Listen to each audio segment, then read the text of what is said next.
veníamos hablando, el autor de Hebreos viene hablando de que este nuevo pacto es oficiado por un sumo sacerdote superior, ¿verdad? ¿Y por qué es superior este sumo sacerdote? Porque es según el orden de Melquisedec y no según el orden de Aarón o de la tribu de Leví. Entonces es superior. Y también este sumo sacerdote, este nuevo pacto es ministrado en un lugar superior delante del trono de Dios en los lugares celestiales. Así que por lo tanto tiene un sumo sacerdote mayor, también tiene un lugar mayor superior porque es en los lugares celestiales donde Cristo entró, ¿verdad? Y también está basado, este nuevo pacto está basado en mejores promesas que las que tenía el antiguo pacto. Y creo que hablando de esas mejores promesas fue que nos quedamos. Solamente como introducción para llegarnos allí, esas mejores promesas habla en el capítulo 8, versículo 8 al 10, habla de que es una de esas mejores promesas, la promesa de la gracia de Dios, del don de Dios, que es un regalo de parte de Dios. ¿Y por qué este regalo? ¿Por qué este don de Dios es mejor allí? Porque está basado en las promesas de Dios y no en lo que el hombre pueda hacer. Por eso es que allí el énfasis, dijimos, en este nuevo pacto está sobre Dios mismo, donde Él dice, haré. ¿Se recuerdan esa palabra que la vimos? Yo haré que esto suceda, ¿verdad? Haremos allí. Haré, pondré, escribiré y seré. Otra de las promesas que da los versículos del 8 al 10 es que hay una promesa de un cambio interno. De un cambio interno. El pacto antiguo del Antiguo Testamento era, si harás esto vivirás, era algo exterior. Pero la promesa que se dio en el Antiguo Testamento, en Ezequiel, es que yo escribiré la ley en vuestros corazones. Y yo lo haré, yo lo escribiré, dice el Señor. Por lo tanto, el cambio que Dios está prometiendo en usted y en mí, en lo que Cristo iba a hacer, es un cambio de adentro hacia afuera, es esa metamorfosis, ¿cierto? No es desde afuera hacia adentro, no, es al revés. Y por eso este nuevo pacto que el autor de Hebreos le está escribiendo a los hebreos está basado sobre mejores promesas allí. Hablamos de eso, no voy a volver a repetirlo. Y entonces entramos ahora al versículo 11 y 12, que fue donde nos quedamos aquí, ¿verdad? Donde nos dice que tiene esto de mejores promesas también. Bien, vamos a ver ahí. Dice, y ninguno enseñará a su prójimo, versículo 11, ni ninguno a su hermano, diciendo, conoce al Señor, porque todos me conocerán, desde el menor hasta el mayor de ellos, porque seré propicio a sus injusticias y nunca más me acordaré de sus pecados y de sus iniquidades. Por lo tanto, este nuevo pacto está basado sobre la promesa mejor de el perdón de pecado para todos. Perdón de pecados para todos allí. No hay un perdón, bajo la ley no había un perdón completo que la persona pudiera obtener. ¿Por qué no había un perdón completo? Porque cada año tenían que repetir lo mismo. Cada año tenían que volver a ir a los sacrificios. Tenía que el sumo sacerdote ofrecer sacrificios para perdón de todos los pecados de ese año. Y el próximo año, la misma cosa y la misma cosa. Eso es por un lado. Por otro lado, el objetivo de Dios dar la ley en el monte Sinaí a Moisés, al pueblo, ese no era el propósito de la ley. El propósito de la ley era para que conociéramos que por medio de la ley no podíamos ser salvos y necesitamos algo más o a alguien más en este caso que sería Cristo. Porque por la ley no podríamos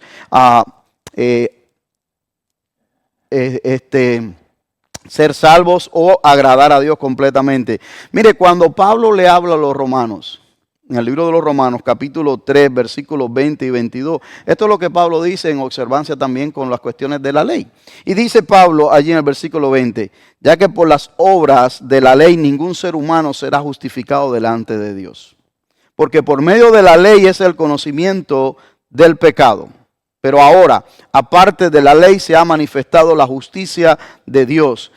¿Cuál es esa justicia de Dios que se ha manifestado? El apóstol Pablo dice, testificada por la ley y por los profetas. O sea, la ley misma hablaba de esta justicia de Dios que habría de venir, y también los profetas de Dios hablaban en el Antiguo Testamento de esta justicia venidera que habría de llegar. Y dice el versículo 22 de Romanos 3, 22, dice, la justicia de Dios por medio de ¿qué? De la fe en Jesucristo. De eso testificaba la ley. La ley testificaba que por medio del hacer no lo puedes lograr agradar a Dios, pero por medio de la fe sí. Por eso Abraham agradó a Dios, porque fue por medio de la fe. Y entonces dice, para que todos los que creen en Él. Por lo tanto, la promesa en este nuevo pacto es para perdón de pecados para todos, no solamente para un grupo. No solamente para Israel, sino para todos los que creen en Él. Por lo tanto, este nuevo pacto está basado sobre mejores promesas. Mejores promesas que prometen el cambio de adentro hacia afuera, ¿verdad? Allí. Así que por la ley Israel no pudo salvarse, pues nadie la podía cumplir. Por lo tanto, no había completo el perdón de pecados, y mucho menos para la humanidad. Lo que hacía la ley en realidad, mis hermanos, es, si usted se pone a observar, es que aplazaba el pecado de un año para el otro. Sí, porque al próximo año tenían que volver a ofrecer, y al próximo año volver a ofrecer, y así, y así. No es que la ley fuera mala, vuelvo y repito, no es que la ley fuera mala porque Dios la dio, y si Dios la dio no era mala. Es que ella tenía un objetivo. Eso es lo que hay que entender. Y eso es lo que todavía no entiende mucho hebreo y mucho judío. La ley no es mala, pero por medio de la ley no te puedes salvar, no puedes agradar a Dios completamente.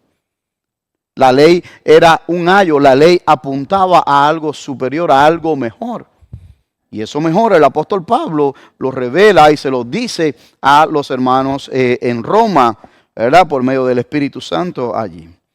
Así que es solo por medio del sacrificio de Jesucristo que el perdón es posible para todos los que en Él creen, mis hermanos. Los sacrificios del Antiguo Testamento recordaban los pecados. Y eso es interesante. Los sacrificios en el Antiguo Testamento y todo ese ritualismo que Dios había instituido que hicieran, era un recordatorio de los pecados, pero no hacían remisión de los pecados. Porque ninguna de las muertes de los animales, ni ningún derramamiento de sangre de los animales tenía la capacidad, el poder para quitar los pecados, para remitir los pecados. Thank you. Para remitir los pecados. Lo único capaz de poder remitir los pecados es la sangre del Señor Jesucristo. Más adelante, si Dios nos presta tiempo ahora, vamos a verlo en el capítulo 10.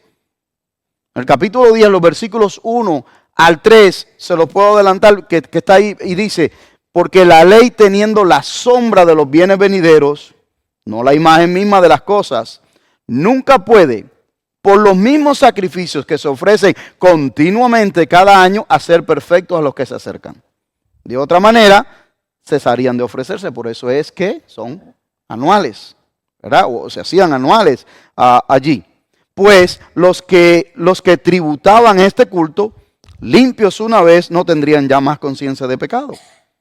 Pero en estos sacrificios cada año se hace memoria de los pecados. Y el versículo 18 dice, pues donde hay remisión de esto, no hay más ofrenda por el pecado allí. Así que, ¿qué significa esto, mis hermanos? ¿Que Dios ya no recuerda nuestros pecados ni nuestras iniquidades? que ya porque las echó al fondo del mar, ya Dios hizo amnesia allí. Ya porque los emblanqueció más blancos que la nieve, ya no los ve.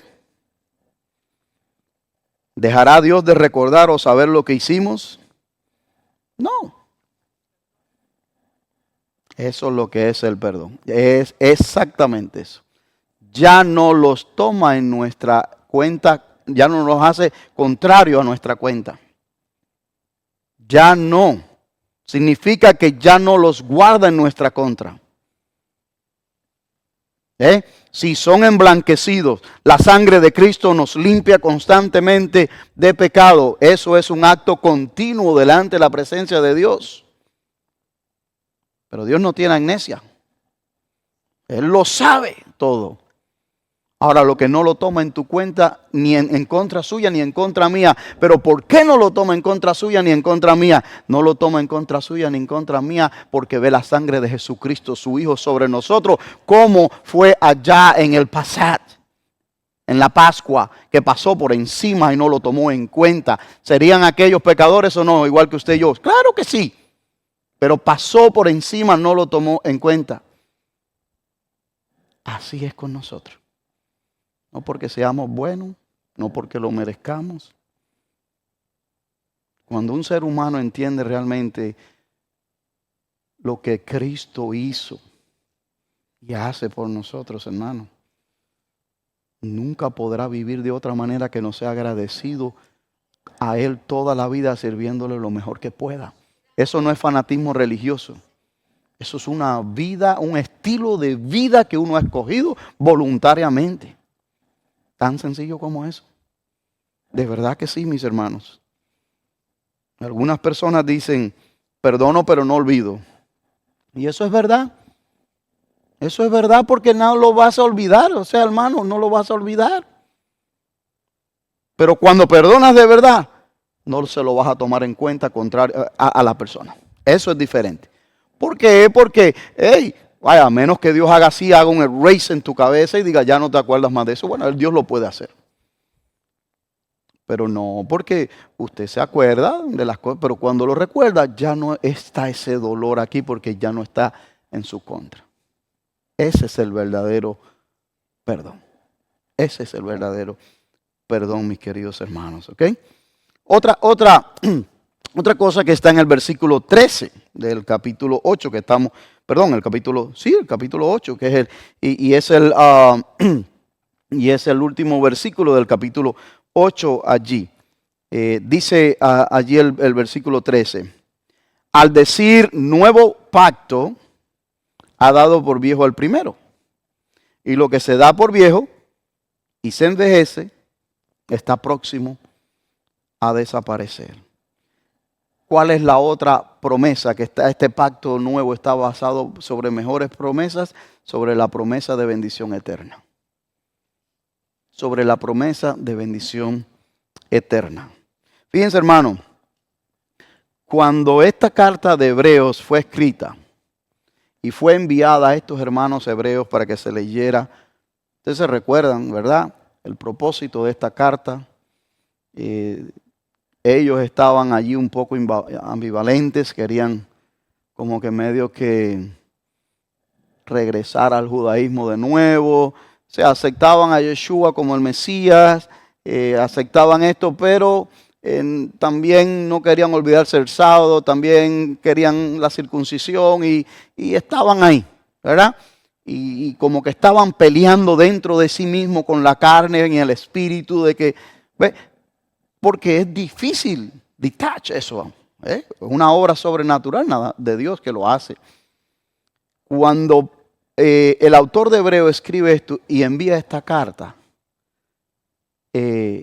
todavía los sacrificios estaban going on en el templo de Jerusalén. O sea, yo quiero que usted se transporte a ese tiempo y el autor de Hebreo le está diciendo esto, que este nuevo pacto que es en la sangre de Jesucristo, que es en el cuerpo de Jesucristo, que es en ese sacrificio vicario de Jesucristo, ¿verdad? Y ellos dicen, pero no, si allá en Jerusalén todavía está el sistema sacerdotal. O sea, esto como que no me encaja. Era una lucha fuerte. O sea, eran humanos también. Esto venía por generación de generaciones, por tradición, hermano. Entonces no era fácil para ellos decir, sí, ya.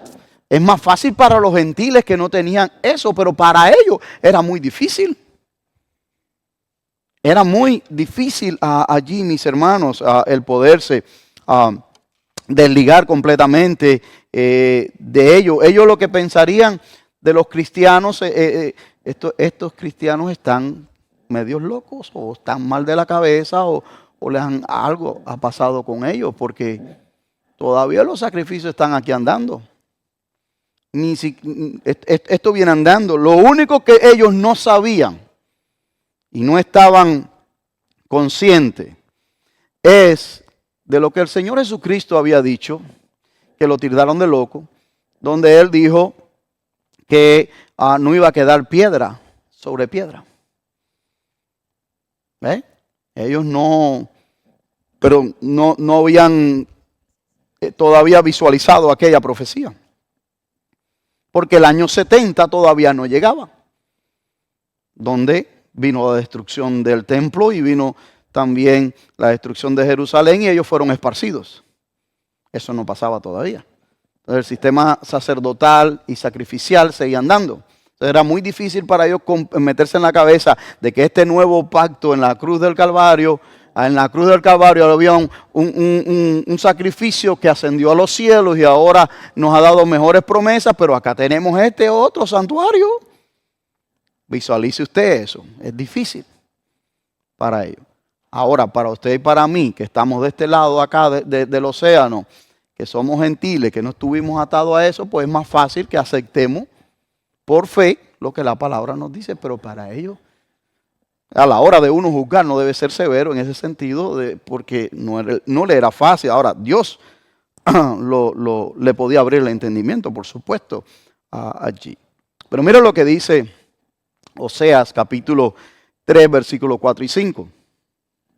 Oseas capítulo 3 dice allí, porque muchos días estarán los hijos de Israel sin rey, sin príncipe, sin sacrificio, sin estatua, sin efod y sin terafines. Después volverán los hijos de Israel y buscarán a Jehová su Dios y a David su rey, y temerán a Jehová y a su bondad en el fin de los días. Bueno, ya David había sido rey en ese tiempo. ¿A quién se está refiriendo?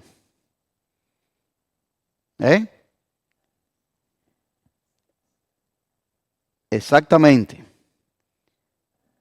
a la descendencia de David. Y tampoco está hablando para la época donde estuvieron exiliados 70 años en Babilonia. ¿Por qué? Porque al final del versículo 5, dice allí, en el fin de los días. En el fin de los días. Así que, sin embargo, el nuevo pacto no solo se mantiene, sino que trajo bendiciones eternas, hermano. ¿Por qué? Porque el templo de Jerusalén en el año 70 fue destruido y hasta la fecha no han podido hacer más sacrificios allí. Eso es un anhelo grande que tiene el pueblo de Israel. Por lo menos los ortodoxos y una gran mayoría de creyentes allí, no todos son creyentes, pero una gran mayoría, ¿verdad? Ese es el anhelo que ellos tienen. Por eso fue creado el Instituto del Templo. El Instituto del Templo en Jerusalén fue creado por el deseo de rebuild, reconstruir nuevamente ese templo para ellos hacer nuevamente su sacrificio y todo ese sistema que ellos conocen del Antiguo Testamento. Por eso es que también ellos van a poder ser engañados, porque ese es un gran deseo de su corazón y aquel que los va a engañar, el anticristo, les va a dar riendas sueltas a eso. A eso. Pero este nuevo pacto que el autor de Hebreo les está diciendo a los hermanos hebreos en Roma, muy probablemente que es donde se mandó esta carta, dice que Jesucristo es el autor de eterna salvación. Eterna salvación. Y en Hebreos 5:9, cuando ya estudiamos, es también eterna redención. Por lo tanto, este nuevo pacto está fundado sobre bendiciones eternas. Es un pacto diferente. Y fíjense que la palabra nuevo pacto significa nuevo en calidad, no nuevo en tiempo, nuevo en calidad. Este nuevo pacto es de tal calidad que nunca necesitará ser sustituido, porque es diferente al antiguo pacto, porque es de otra calidad y nunca va a ser sustituido allí. Así que el autor desea dejarles claro que Jesús tiene un sacerdocio superior, mejor que el de Aarón, pues por supuesto que es de otro orden, pero además ha establecido un nuevo y mejor pacto de una calidad inagotable. Ahora, una pregunta. Usted hoy, ¿con cuál de esos dos pactos se sentiría más seguro? Vaya por hacer la pregunta. ¿Con el nuevo? ¿Y por qué con el nuevo pacto?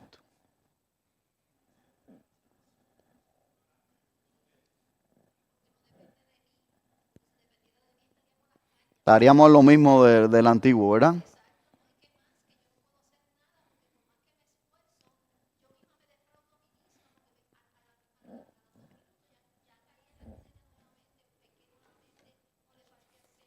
Así es.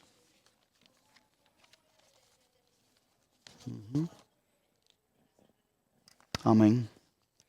Así que eso es lo que desea el autor de Hebreo, que sus compatriotas hebreos que están en el exilio entiendan esto que nosotros estamos entendiendo ahora.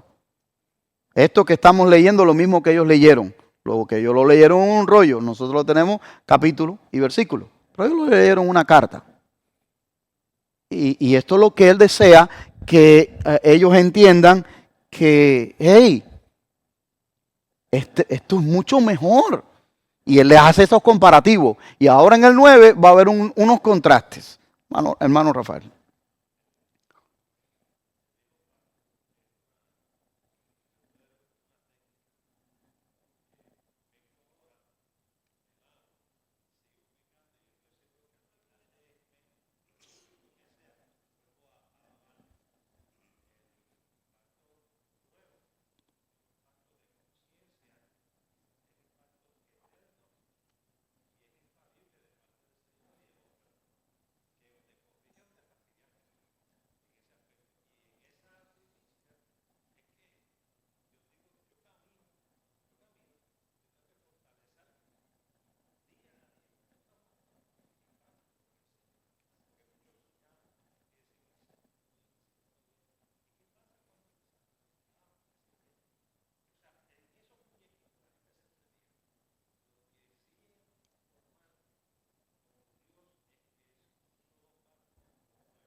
Y por eso era que había tanto ritualismo de lavado.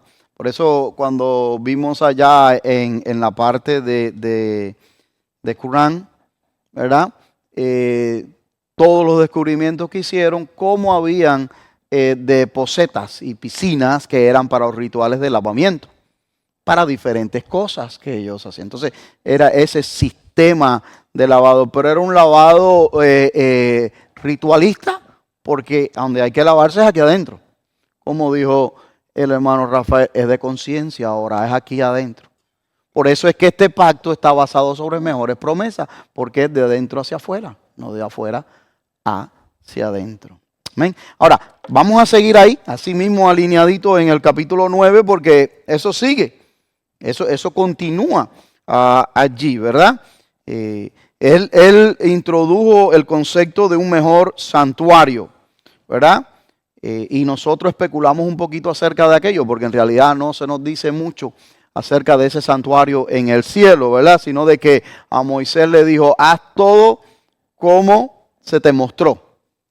Y no podemos especular más allá de lo que sabemos, porque no sabemos qué fue lo que se le mostró. Ahora, lo que él hizo fue lo que se le mostró. ¿Y qué fue lo que hizo? El tabernáculo. Eso es la evidencia que tenemos allí a nosotros acerca de esto. Y también nos está diciendo por qué esto es superior. Ahora, en este capítulo 9, él sigue con la misma línea de pensamiento. Lo único que hace es que en este capítulo 9 va a desglosar un poco más ese tabernáculo y lo que había dentro. Va a desglosar más el tabernáculo y lo que había dentro. Y una pena, porque no me dio tiempo traer el tabernáculo que tenemos atrás para haberlo puesto aquí para que hubiéramos visto. Pero tal vez la semana que viene lo voy a tener aquí, Dios mediante, la maquetita para que podamos verlo. Pero yo creo que todos, tenemos una idea de esto. Pero vamos a leer los versículos del 1 al 10. Del 1 al 10. Y para este no tengo todavía en pantalla. ¿Okay? Así que le pido que use allí entonces su Biblia o su teléfono en modalidad de silencio, préndalo y ahí está. ¿Okay? Dice el versículo 1 del capítulo 9. Ahora bien, aún el primer pacto tenía ordenanzas para el culto y el santuario terrenal, porque había un tabernáculo preparado en la parte anterior, en el que estaban, y ahí empieza a ver a dar los detalles, ¿verdad? Ahí va dando los detalles. El candelabro, la mesa y los panes consagrados. Este se llama el lugar santo, que es el primer rectángulo que estaba al frente. ¿Okay? Dice, y detrás del segundo velo había un tabernáculo. La manera en que el autor está escribiendo es como si fueran dos tabernáculos, pero no son dos tabernáculos, es un tabernáculo, pero con dos partes, dos habitaciones, una más grande, una más pequeña.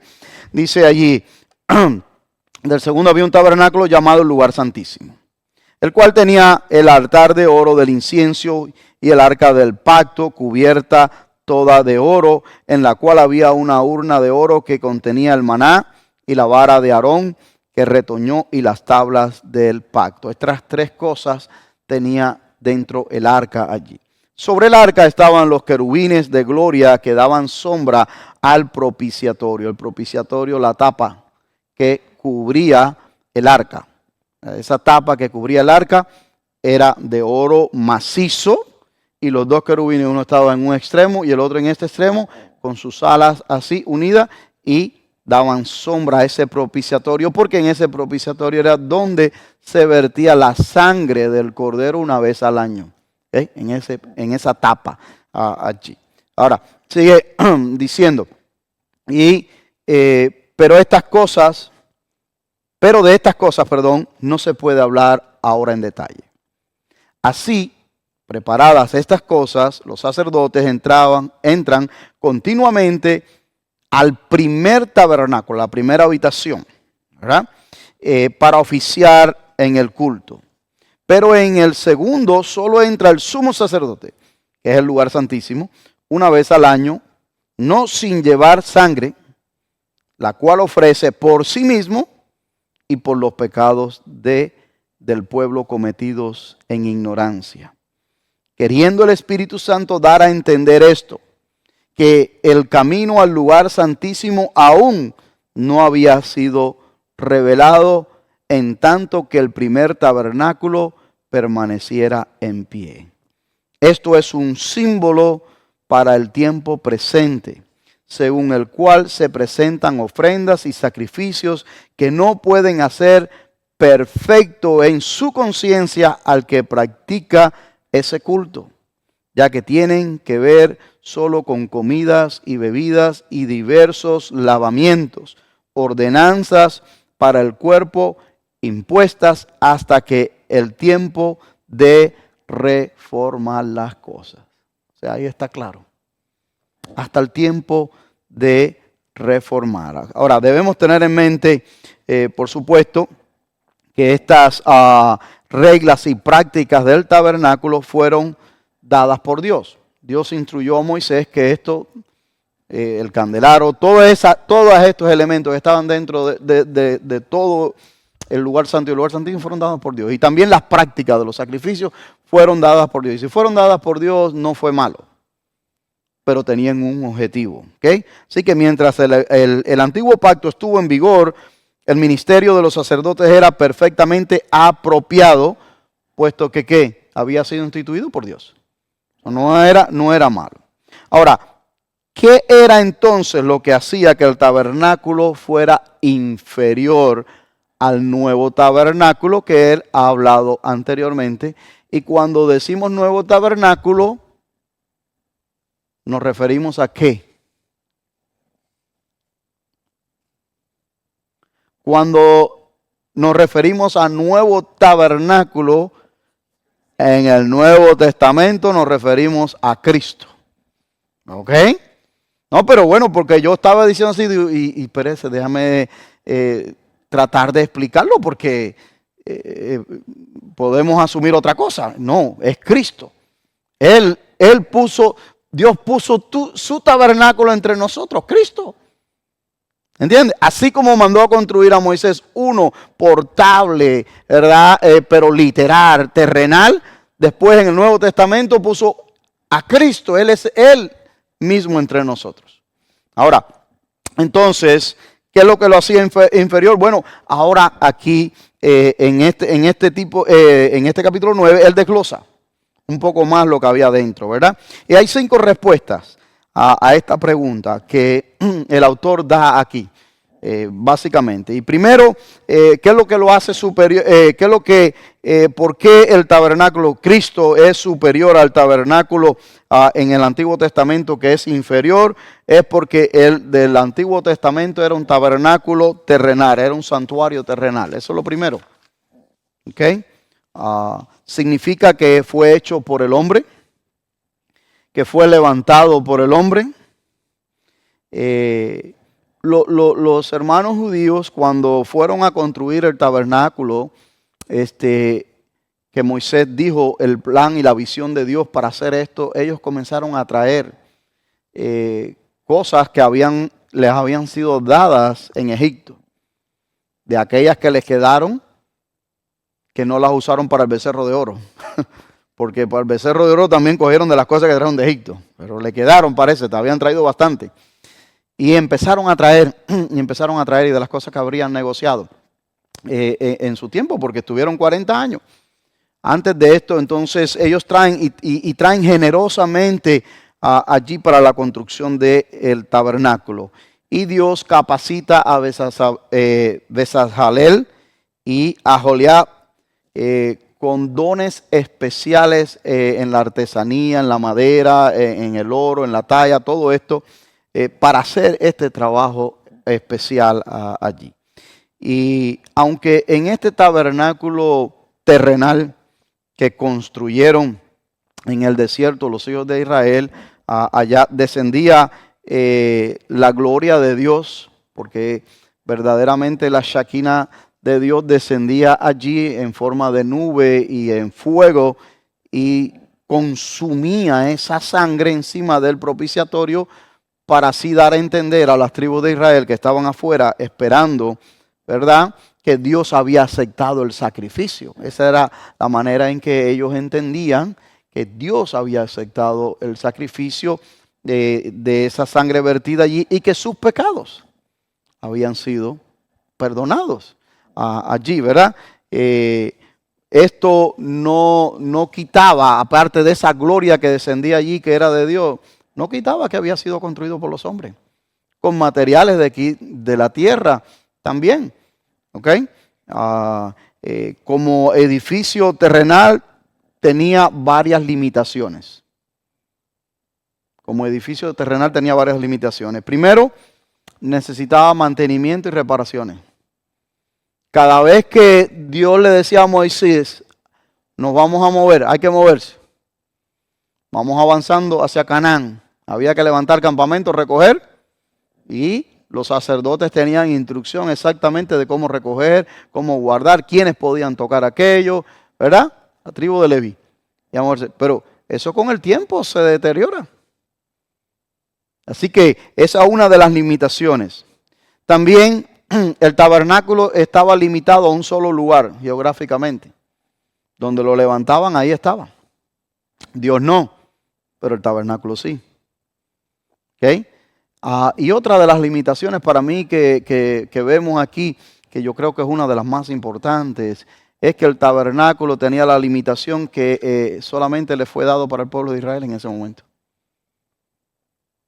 Pero el nuevo tabernáculo en el Nuevo Testamento, no, es para todo el mundo. Entonces, hay una gran diferencia.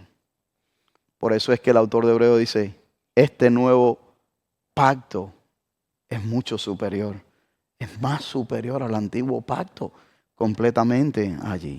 Segundo, en los versículos del 2 al 5, era tipo de algo mayor. O sea, era una tipología, era un ayo, enseñaba a algo superior que venía allí en el futuro, mis hermanos. Así que observamos que el autor va mencionando cada uno de los utensilios y de las cosas que estaban dentro del lugar santo y del lugar santísimo. Y cada una de estas cosas tenía una implicación o apuntaba a algo espiritual completamente allí.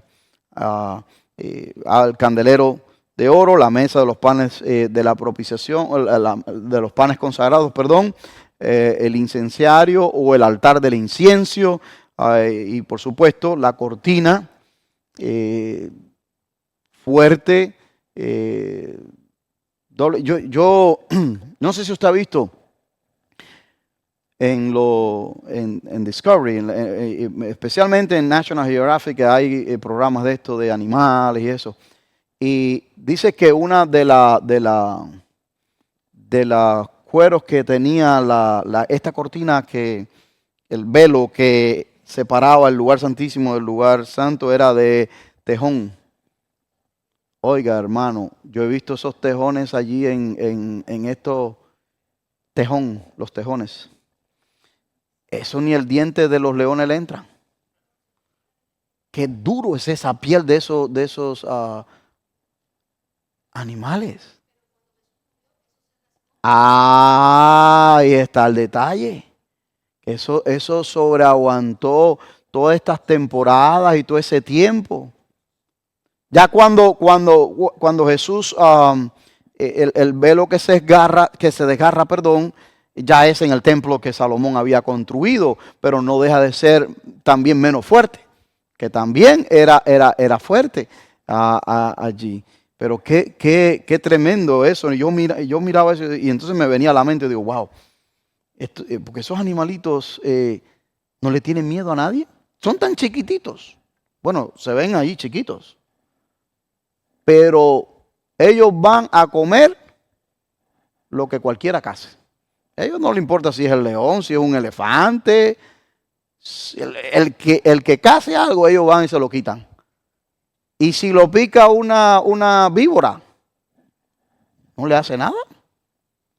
No sé, a mí me ha impresionado ese animalito, la verdad que sí.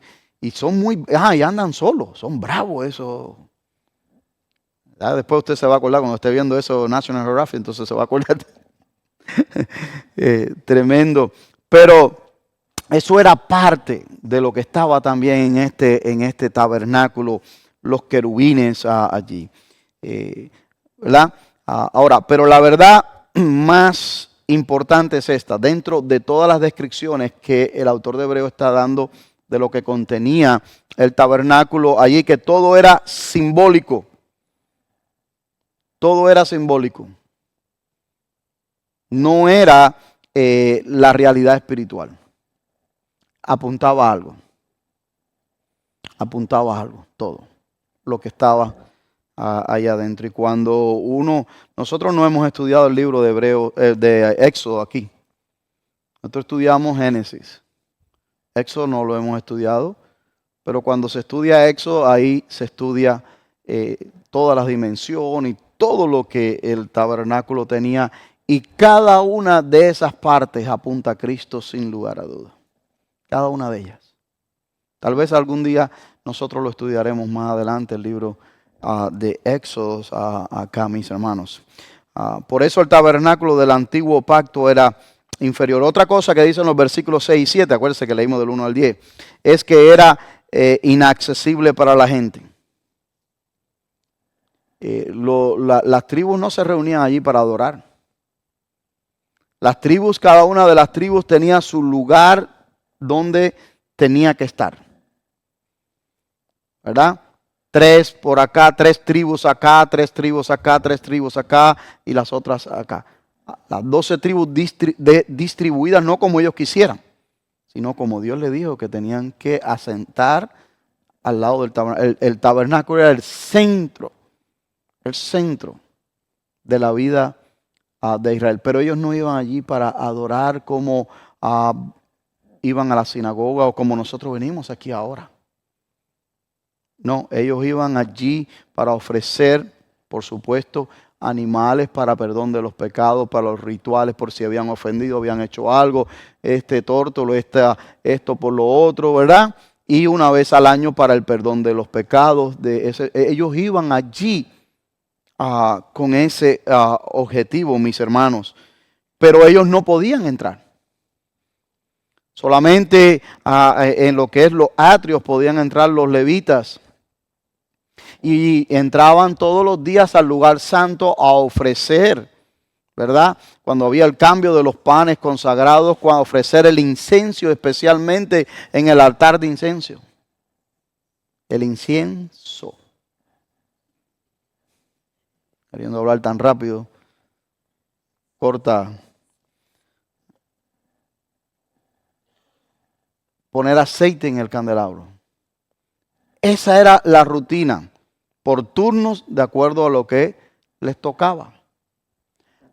Dentro del lugar santísimo no podían ni siquiera entrar todos los sacerdotes, solo el sumo sacerdote. Y no podía entrar cuando él quisiera, una vez al año.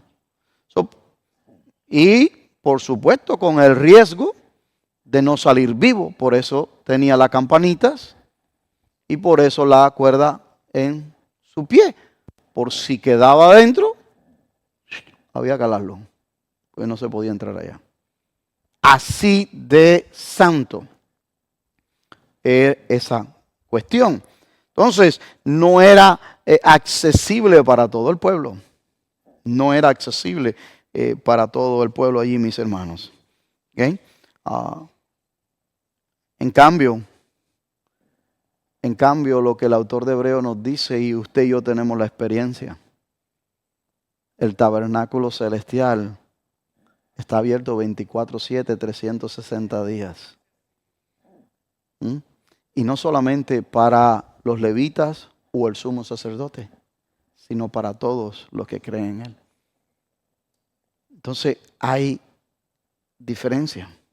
Y eso es lo que él está tratando de decirle a sus hermanos hebreos allá, ¿verdad? También otra cosa que encontramos en los versículos, en el versículo 8, es que este tabernáculo era temporal. No era un tabernáculo permanente. Se iba moviendo conforme Dios iba moviendo al pueblo. Y se iba moviendo conforme, ¿verdad?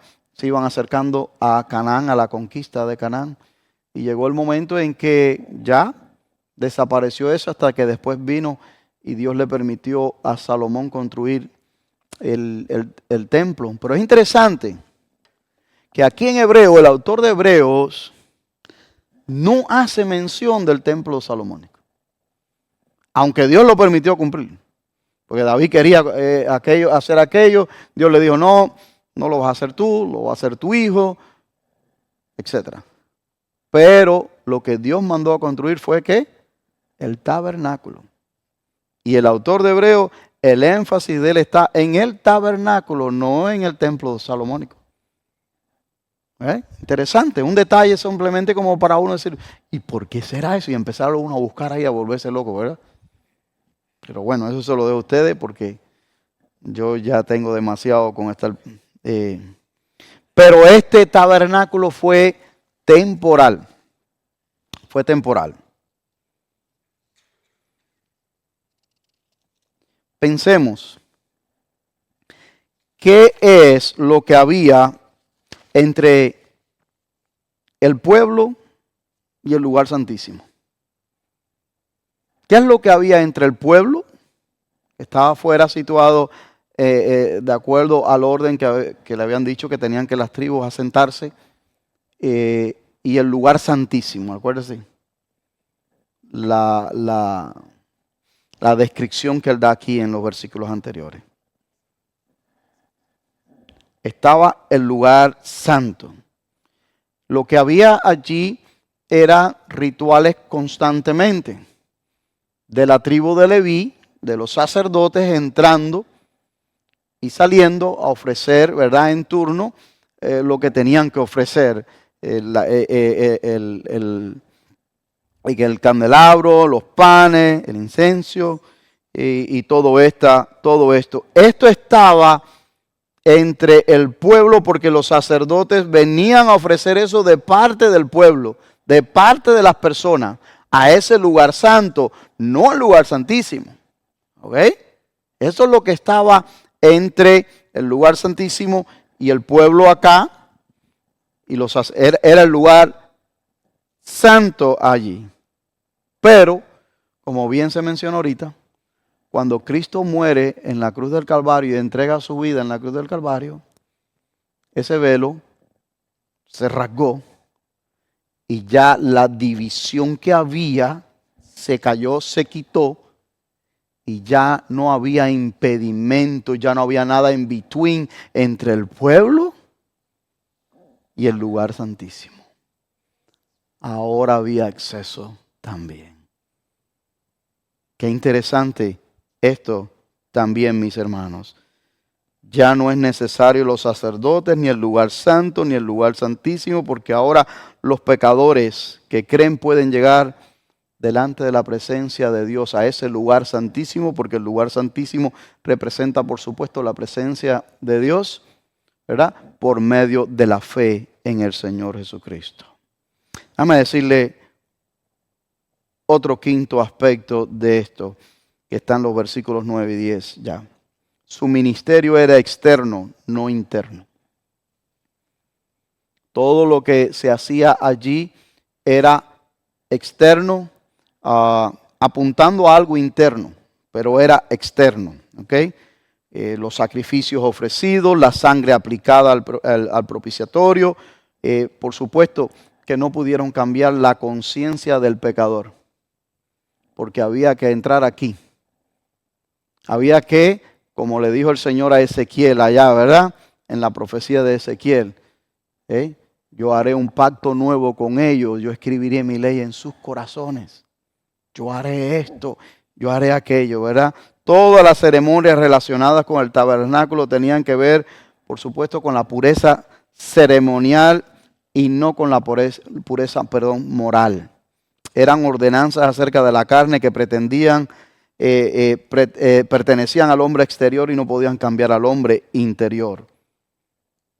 Una vez que el autor menciona el por qué el tabernáculo terrenal, aunque cumplía una función establecida por Dios, era inferior al celestial, ahora en esta segunda parte pasa a decirles una serie de detalles de este tabernáculo dentro.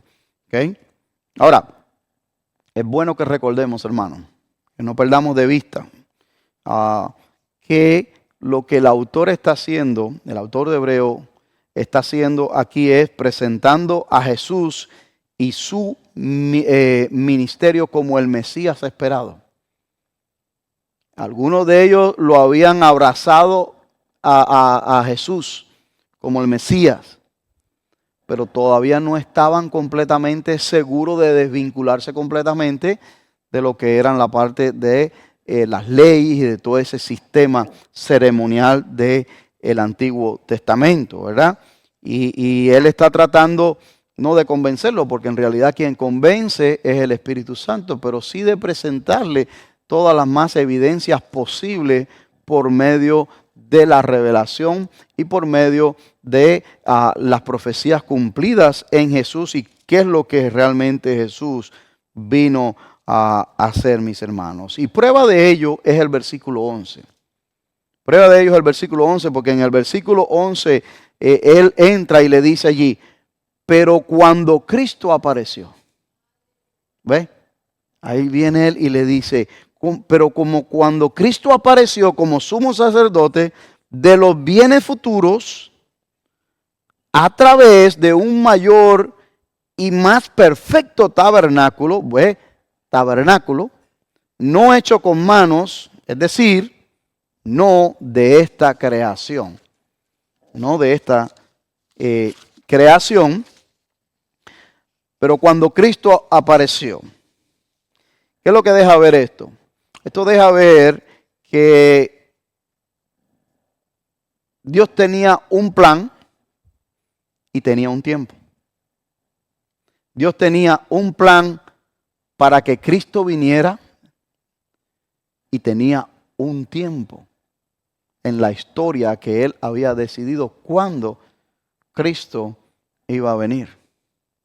Y eso a mí me da tremenda esperanza y me da tremenda fuerza en el espíritu para soportar muchas de las cosas que soportamos aquí. ¿Por qué? Porque el apóstol Pablo a los Gálatas, en su carta a los Gálatas, él le dice allí en el capítulo 4, versículo 4 y 5, él le dice lo siguiente: pero cuando vino el cumplimiento del tiempo, mire, Dios envió a su Hijo, nacido de mujer, nacido bajo la ley.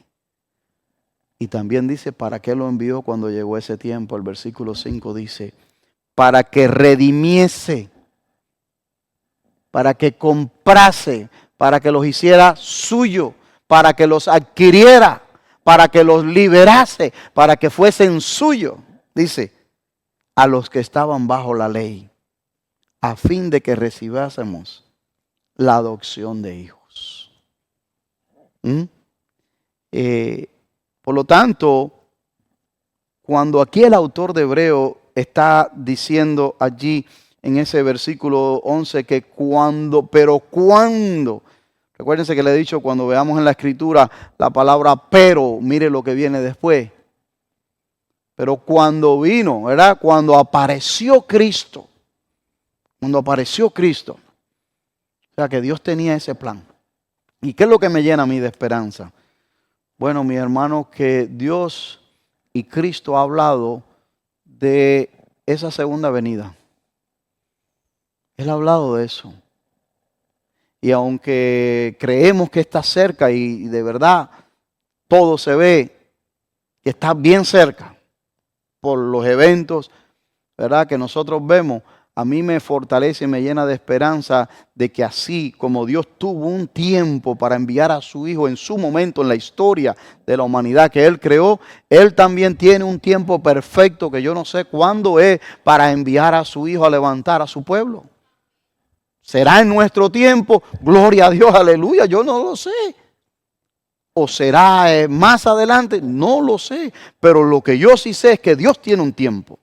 Y como nosotros hemos visto que Dios cumplió su palabra en ese tiempo pasado, la va a cumplir en este tiempo futuro, que cuándo será, solo Él sabe en su divina voluntad. Pero yo me lleno de esperanza en eso. Que Dios es fiel para cumplir. Cuando Él promete y Él dice, lo voy a hacer, lo va a hacer. Y el autor de Hebreos le está diciendo a sus hermanos, ahí dice, pero estando ya presente Cristo. Estando ya presente Cristo. Y esa es Reina Valera, pero a mí me gusta cómo lo dice la Nueva Biblia de las Américas. Porque traduce textual. Y dice, pero cuando Cristo apareció. Traducción textual. Cuando Cristo apareció. Y sabe, voy a dejarlo ahí.